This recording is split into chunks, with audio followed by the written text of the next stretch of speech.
Welcome to TimeBender Talks, the ultimate destination for professional photographers. This weekly podcast is hosted by Peggy McCartha, a certified professional photographer with over 30 years experience and the creator of the Headshot Strategist certification program. Peggy interviews a diverse range of experts in business, branding, marketing, networking, and photography. So whether you've been doing this for years or you're just starting out, we've got you covered. Oh, and don't forget to hit that subscribe button so you don't miss out on our latest episodes filled with tips, insights, and lots of fun.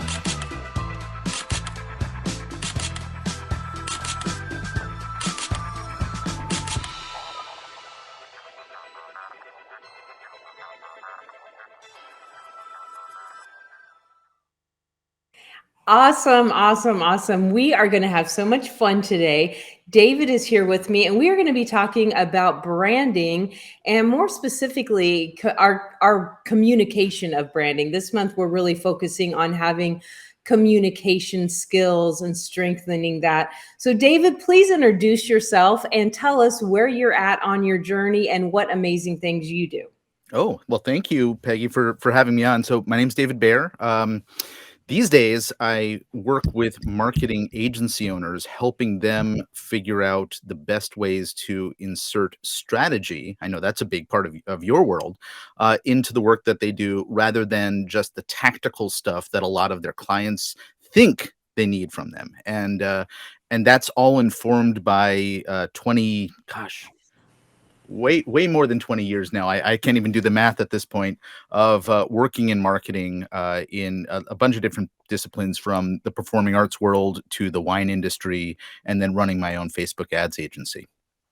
That's awesome. I love that. Once you run out of fingers, it's Yep. just, The other day, someone said, Peggy's been doing this for decades. And I was like, that sounds really rude.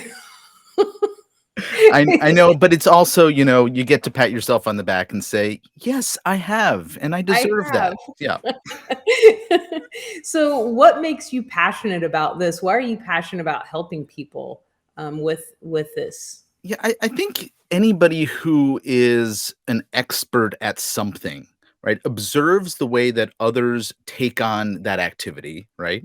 I know as a photographer, you're probably looking at the way that other people approach the craft, or maybe don't even think of it as a craft, and you have strong opinions about, gosh, if they only knew. I remember, on a previous conversation, we had a very pointed conversation about a particular manufacturer of cameras, and you had very strong opinions on them. And I would say, that's part of what gets me excited about being able to share the 20 something years of experience of making the mistakes that I'm seeing other people make now. But I've figured out ways to fix those errors, and I'd love to be able to jump in and help them speed up their learning curve. I feel the same way. It's like, I've already fallen on my face. Why in the world would you want to fall on your face? Fall in a different area. Like, I've already failed here. Mm-hmm. Let me just help you through this. It's easier if you listen. It's like, everybody's going to have their own failures and their own struggles, but don't do the same mistake I did. Yeah. I got this. And just to be clear, I was just complimenting that specific brand of cameras marketing department. That's all I was saying. I didn't reveal the brand, and I didn't share what your opinion was. I simply said that you had a strong opinion. I try to always tell people, like, it's silly to say my tool is better than your tool. The point is using a tool, but there's a specific tool that I think their marketing team is excellent, because I think the tool is, well, anyway. So when did you discover, like, I just pivoted there. We're just not going to go there. When did you discover that, like, not only were you passionate about this, but you could make money doing what you're passionate about? I think some people, they're really passionate about things, but they don't think how that translates into an actual career. So kind of, was that always your thing, or was there a point where you kind of pivoted and you're like, or were you doing this and then the passion just grew? Like, how did that happen for you? I'm not sure what angle I'm going to choose to tell this story, but let's see. I think I'll go this way. I grew up in a family where everybody was a high earning professional, right? We have doctors and lawyers and all of that in our family. And I decided to go into the theater. I didn't run off and join the circus, but it was pretty close, right? And I worked at Lincoln Center in New York City with the New York City Opera. I worked on and off Broadway, and then I managed a performing arts center. And I had a lot of fun. I didn't have the street cred that lots of other people I grew up with and lots of other family members had, but I was super enthusiastic about the work that I did. And that was a feeling that I never ever wanted to let go of. And so even though I've jumped from one industry to another, I've continued to maintain that passion. So from the theater industry, I went to another pretty sexy industry from the outside, at least, the wine industry. And then when I jumped into marketing, and by the way, I was doing marketing work in both of those industries. When I started a Facebook advertising agency, I approached it with the same excitement and enthusiasm that I had those other topics. And I happened to choose wineries as my principal client. So I continued to you know, continue to be a part of that world. And what I've discovered is if I talk about and share the opportunities around marketing with the same enthusiasm and storytelling and passion that I talk about a great show or a delicious meal, featuring a great bottle of wine, that it engages the people I'm speaking with, and they care a lot more about the topic. And that's really how I've chosen to approach the work that I've been doing for 13 years now as a professional full-time marketing service provider. I think that what people don't realize or don't think about is the fact that we are always marketing ourselves. Like the clothes that we choose to wear, that's our brand, right? If Mhm. our personality. And why do we do that? Because we want to draw attention to the people that are attracted to what we're wearing, right? Those are our community. So when it's our service, we need to be thinking the same way. How do we communicate our brand effectively to attract our potential clients, our ideal, the people we're actually trying to reach? And I like that you just come at it with like, hey, I did that when I was in theater. I did that when I was Mhm. in wine. Like this is what I do. It's Yeah. and I think the passion part of it, like if you were to come to me and you're like, hey Peggy, could you take my headshots? And I was like, I guess. Like, would you want to give me money? Or you're like, hey, I have this big family reunion. Do you want it? Oh God, people. Okay. Like, eh, but that's kind of what we do sometimes in our marketing. Our Mhm. marketing is like not our personality and not our brand. So when people see what we're putting out there, it doesn't relate to them. And Yeah. so I think it's important that we're able to communicate that. So why do you think it's important for a photographer, since we're really directing all this to photographers, Mhm. to be able to clearly communicate their brand and really get that message out there? Well, I think before we answer that question, we should define what you mean by brand, because you've actually been really clear that brand isn't, at least the way that you've been talking about it, Right. a logo and colors, or not exclusively that. And it is a lot more about, and particularly when we're talking about a business that centers around a person and or a service and or a type of client who is being served, right? Whether these are portrait photographers that are working with families or professionals, and the types of um, service that they're expected to be providing based on who the client is. Those are all elements of branding, and all elements that we lack a clear understanding of, typically, because we're fixated on the visual aspect of branding. So thank you for sort of talking about it that in that light, because usually I have to bring that up because it's not generally understood that way. All right. So now back to the question that you were asking, which I've totally forgotten, about how do we incorporate? Yeah, communicating it Mhm. clearly, like, because and that's actually what Yeah. I was hoping you would go for, is communicating isn't just the logo or just the thing. Like, how do we communicate our brand and really get that out there? So let me answer it this way. Much of the work that I have been doing in recent years, which is focused around a strategic approach to marketing, really takes into account the pieces that I just talked about in terms of what the brand is based on, right? Who is the client? How do we want to be perceived by that client, right? What is the position that we want to take in the mind of that prospect?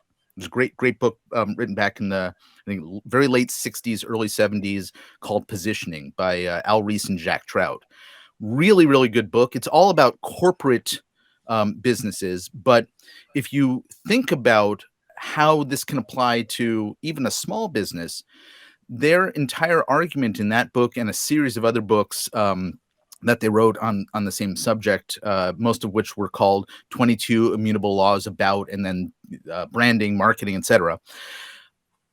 They were talking about the importance of claiming a position in the mind of the prospect or the mind of the consumer.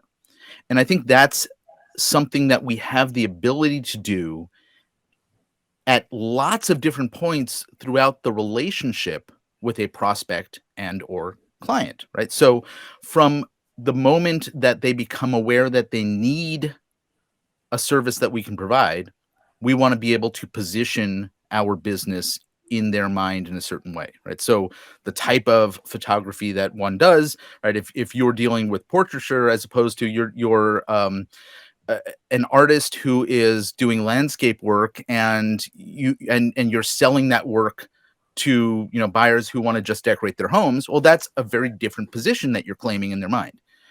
And you can do both. And I know there's a lot of photographers who do a broad range of work, but figuring out how to make sure that the public is aware of what you do and not confuse them, that's a lot of the work that we have to do in intentional branding. And this extends to the point that they're considering hiring us, that they have hired us, that we continue to build upon that relationship and maybe find ways to go deeper into that relationship with additional services we can provide them, building out communications around how can they refer us to other people, how can they make introductions. I was listening to the conversation you had on an early episode of your podcast with Greg Wasserman, where you were talking about um, referrals and relationships and networking around that. Branding ought to be built into all of that and systematized around all of that. I think I'll stop there because there's a lot of different places we can go from here. Well, I know we're like going to school here. I love this. I think that is a big struggle, because we want to be all things to all people, and yet at the same time we want to niche down and get really specific. And then at the same time, it's all this, it's a really confusing place. I'm going to tell you a place where I really kind of failed at this. And then I'm just gonna let you elaborate on Okay. why I failed. I don't know. But I've been doing this, we discussed earlier, for decades. I've been doing this professionally for 35 years. So in those 35 years, I've done everything. Like, there's probably very few things that I haven't done. I've done product shoots, I've done portraits, I've done babies, I've done weddings, I've done events. I've done all the things. But mainly for 27 of those years, mainly I did families, babies, people with special needs, and multiples, like big groups and twins and triplets. This was kind of what I was known for. And I remember somebody that I had done their baby pictures. I had done, like, been doing tons and tons of things in, for their family. And they came in and they were like, yeah, I just got these boudoir pictures done. And I really, hated the experience. The photographer was creepy. It was downtown, blah, blah, blah, all these things. And I'm just sitting there like, I've known these people for years. And I was like, I wonder why she didn't ask me. Like she's trusted me with everything.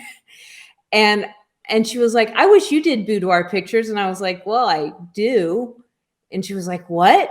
And I was like, but that wasn't a thing that I was promoting myself for at the time.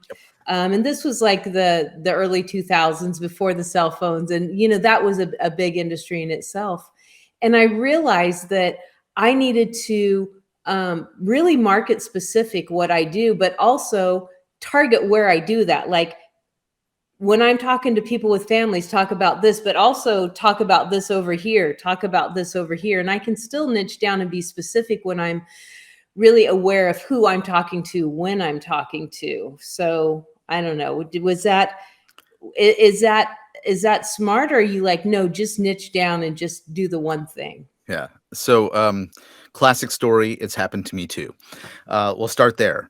Let me try to wrap my head around this. There's a bunch of different ways that you can model the way that you share all of the things that you do. So I used to run, as I said, a Facebook ads agency, but I did lots of other things. Like, we had team members who could build websites and do other things. And I would meet with a client and they would tell me, oh, I'm so excited. I just had this done. And I had the same experience. Why didn't you come to me? Why didn't you ask me?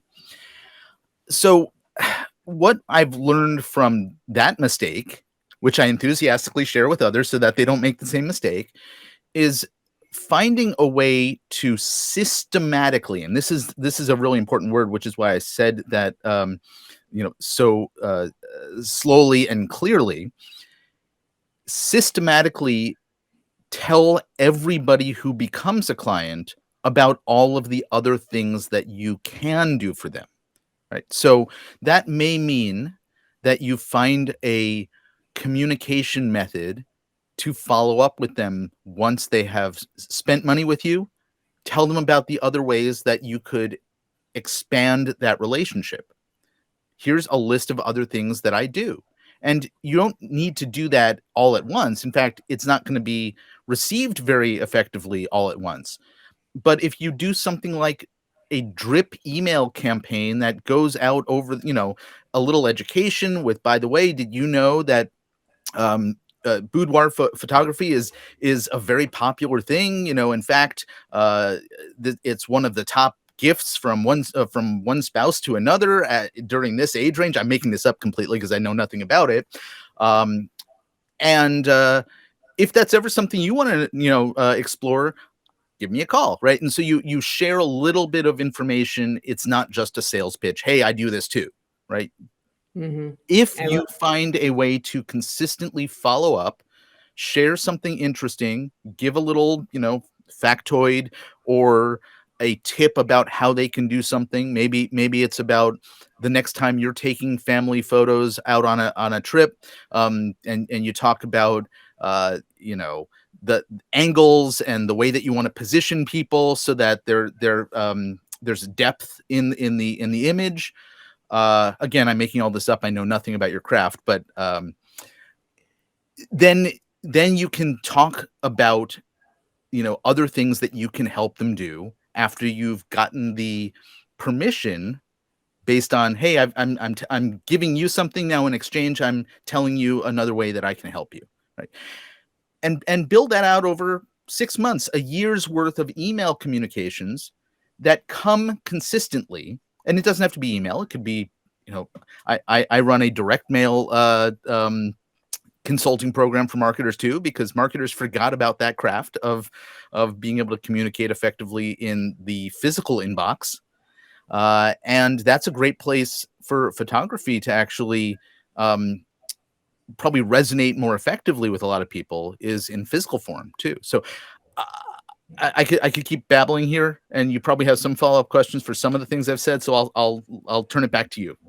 I like that. I like that you brought up the, the email and dripping it in. And like, I think it's really effective to give people tips because it makes you look knowledgeable. Mhm. They already like you. You have caught them in whatever your marketing was. You got them. Now let's keep them. Let's show them how else. And I like the little thing. So my husband is an actor, and the reason I even mention that is because he gets lots of emails from photographers because he's just somehow he's gotten, and so he'll forward me some of these emails, and I should do a whole podcast on what not to do in emails. Yeah. Like, some of these things are like, wow. What made you think that was okay? But he does from time to time get really incredible emails, and I'm like, that is awesome. Like, I never thought of that. Mhm. But it's usually information based. It's usually something that makes him feel like, hey, that's actually good. Peggy didn't tell me that. Or, something like that. So it's interesting. I'm one of those people that rarely opens an email. And if you get me to open the email and, you have like you have to scroll through 5 pages of, you've lost me. Yeah. I'm the person that likes, like, give me a few bullet points, make something pretty, maybe make something blink. I'll look at that. Well, you're making an important point here, and I said, that it's important to email with a certain degree of frequency, and there's a Mhm. reason why. Because we want to keep showing up. We don't want to, do our once a month email that people get it and they're like, I don't even remember who this is, right? Right. So I would say when you're in a business like photography, once a week communication is probably an appropriate frequency because there's plenty of stuff that you can share over the course of 52 emails Right. of 104 email. And by the way, after 140 emails, you can recycle them and start again, and people won't remember. They won't So, remember. but there's a lot of great tips and tricks and anecdotes and a reminder that you do something by sharing a story of, oh, I just did this project, I was just shooting at an event, I was just I just did this family portrait of a newborn, and this funny thing happened and I want to share with you. Those kinds of anecdotes make you more accessible, depending again on the type of relationship that you want to have with the audience that you're trying to build. I I neglected to address a question that you asked earlier about niching, and I want to make sure that we talk about that before we wrap up. It is, I think, a misunderstood concept, niching. Here's how I look at it. I said earlier that Al Reese and Jack Trout wrote all these great books about positioning, and the idea behind those books is claiming a certain public perception of your business. That doesn't mean that once somebody is a customer or a client or a patient or whatever, that you can't tell them about all of the other things that you can do that may not be in sync with the public perception. So niching, I think, is most effective in getting somebody in the door the first time. Hmm. And I think this applies to so many businesses. I deal with financial planners and insurance folks, and we talk about what is the thing that is going to be the easiest um, first purchase that then you can logically move people to a range of other services you can provide them. And photography, I think, gives you tons of opportunity to position yourself as, I'm an event person. I do family portraits. And then you can educate them through continuous back end marketing about all the other things you can help them with. Absolutely. And I scream from from the, about being, the more specific you are, the more broad you're going to reach. Because Mhm. if you just throw everything out there that you do, it's overwhelming. People are like, okay. But, and I think that's where the niching comes in. Like, be very specific, get them in. And then I liked that drip. You don't have to word vomit on everything else that you do too. Oh my God, you're here. And you know what else I do? And you know what else I do? Oh, and I do this. It's like, no, just take it slow. Yeah. You have a system that Give takes 'em care of that for you. I think that's probably your favorite word, isn't it? System, It's systematic. what it's strategy, system, process. Those are the 3 words we use in our business pretty much Yeah, every day. absolutely. And it helps you, keep things organized. Because I don't know about you, but I talk to a lot of people, and like sometimes names and even faces on Zoom. If I've met you only on Zoom, usually if I meet you in person, it's different. But I'm like, now who was that again? Mhm. And so when you have a system to, make sure that you've got, you're getting the information you need to everyone, to the right people, that I think that's vital. I like systems too. I'm going to go back to 52 emails a year or 104 emails, and that sounds like a lot of work. But what sounds like even more work is remembering to do all of that stuff manually, forgetting to do it a lot, and then missing out on additional opportunities because, gosh, you didn't take the time to build the system in the first place. Absolutely. Absolutely. Even this podcast,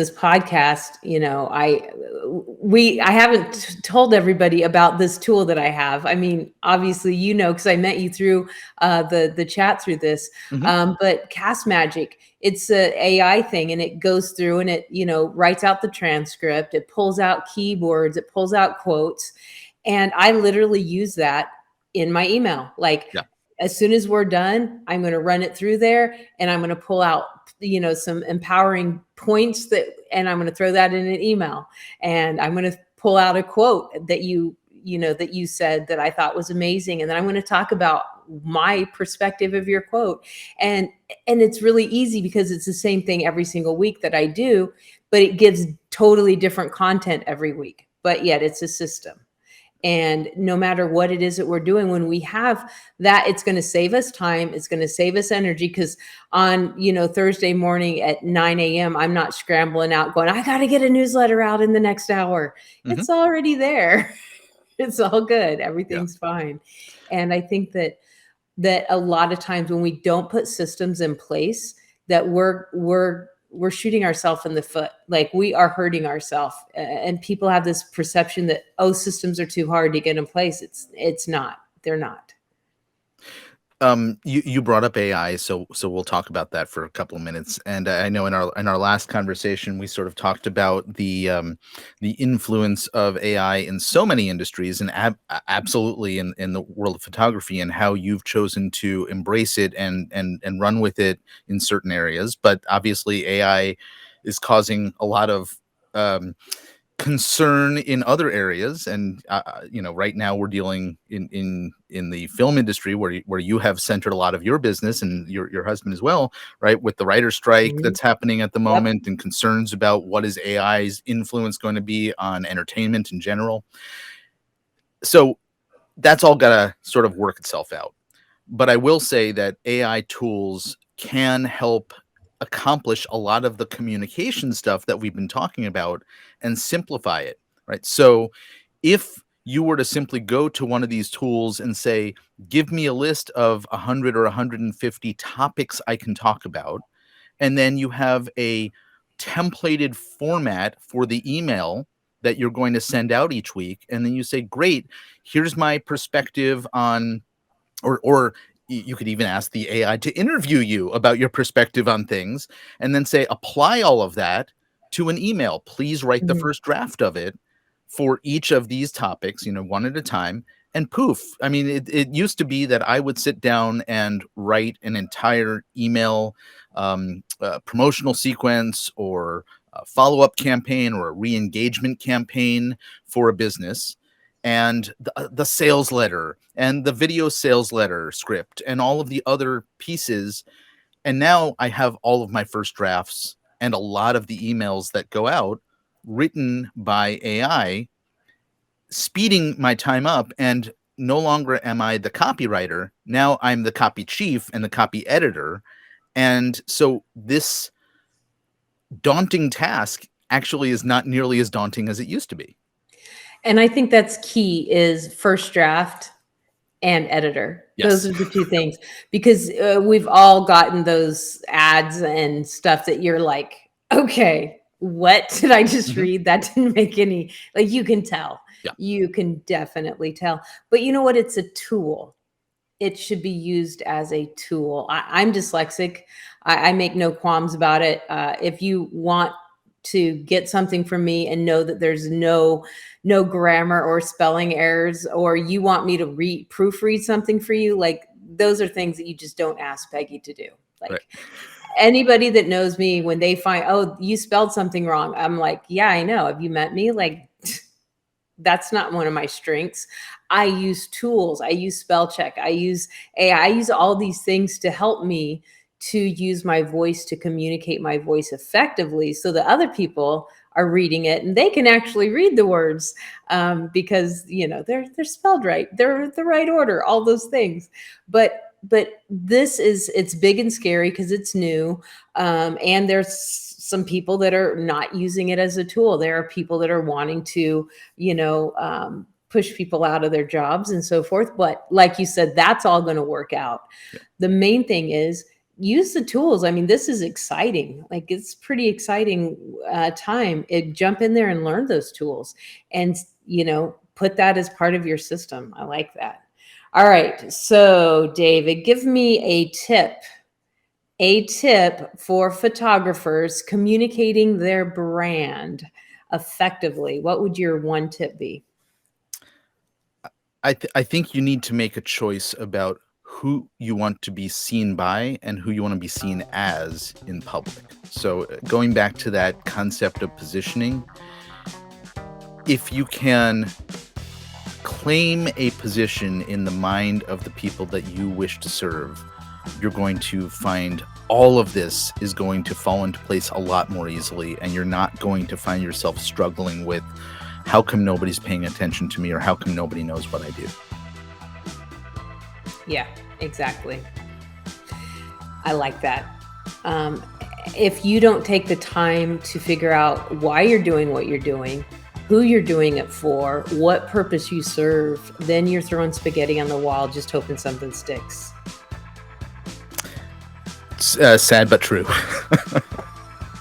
And I've been there. I mean, I'm totally, everything I say, I'm saying from experience. Like, Yep. when I say I've been in business for 34 years, I have not been in a thriving business for 34 years. I have made all the mistakes, probably more than once. Yep. But that's, you know, that's how we grow. That's how we learn. That's how we, you know, move forward in things. Yeah, and I'm right there with you. As I said earlier, I'm enthusiastic about getting people to move faster than I moved, because I made all those mistakes to discover that there was a better and easier and more appropriate and effective path. David Baer, thank you so much for hanging out with me today. In the description, there is going to be a way that you can get a hold of David. David, do you have any exciting thing that you want to tell us about, that they need to look out, get on your mailing list, what they need to do?